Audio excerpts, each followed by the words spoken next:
Welcome to Doron Yoga, everyone. Today we're going to look at one of my favorite poses to really open the psoas and quads, the upper part of your leg. For most of us, this is very tight, whether because of stagnation, sitting too often in the office or somewhere like this where the psoas shortens, or you actually are very active and you use it because you run or play basketball or ride your bike. Right? Most sports will strengthen it but not stretch it.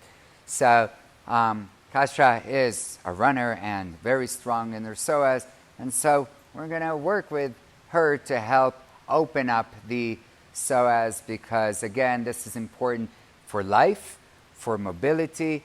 If you're doing Urdhva Dhanurasana, the full back bends, that's super duper important. It's really, you'll see, it will change your practice, it will change how you feel, and how free you feel to move, okay?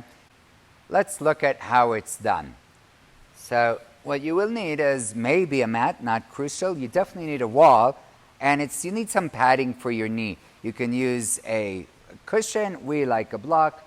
We have a block here. We use the cork one, but any one works so that you have some support for the knee and some elevation for the knee. As we come into the pose, we come really into low lunge. And so you have 1 foot forward. You can start actually right now, as Kasha did. She put her knee on the block. We'll bring the other foot forward, and we'll come up to the low lunge with the hands down on the ground. Some people call this runner's lunge. And so right here, you can already see the psoas is being stretched. The quads are being stretched. This is option 1, and you can stay here. If this feels reasonable for you and you warmed up after a few breaths, you can try and bring the hands up and just rest on your knee. Leaning forward is a little easier, and we'll stop here for a second. Leaning forward. Right.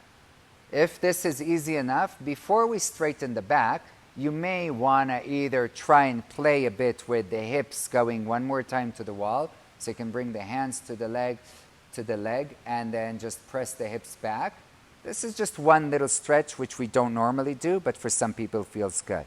My recommendation, constantly hips as heavy as possible to the ground, knee as far forward moving as possible. In Kasha's example, the knee is not over the ankle. If it were, it's not a problem at all because it's not weight bearing. So don't worry right now where the foot is. Anywhere that feels good for you is fine. Once you have here, you press the hands and you start lifting the belly and the chest up, and you start almost going into a bit of a back bend. This will intensify the pose, okay? So remember, we're giving you options, and you progress maybe over the next 3 years, slowly, slowly. Don't rush into it. From here, if this is all easy, we love placing the hands on the hips.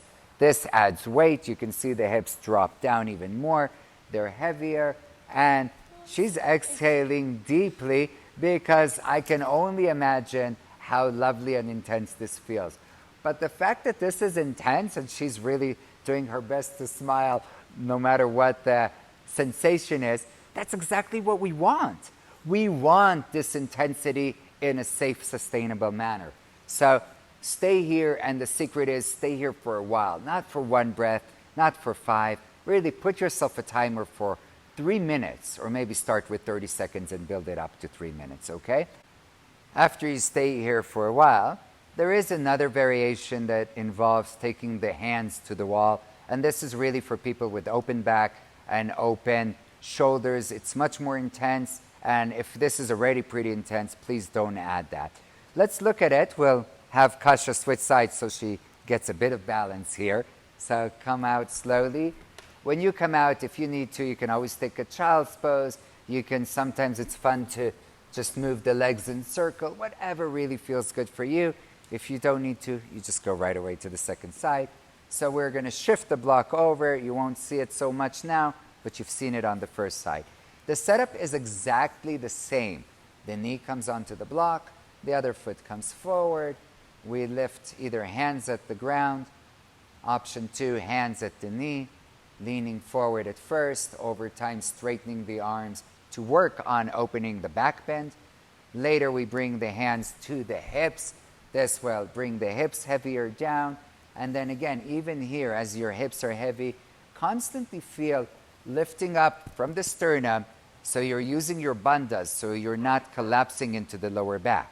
From here, we're going to try and move on to the deeper back bend. We're going to just take the fingertips to touch the wall. And again, this is not going to work for most people. They can touch the wall.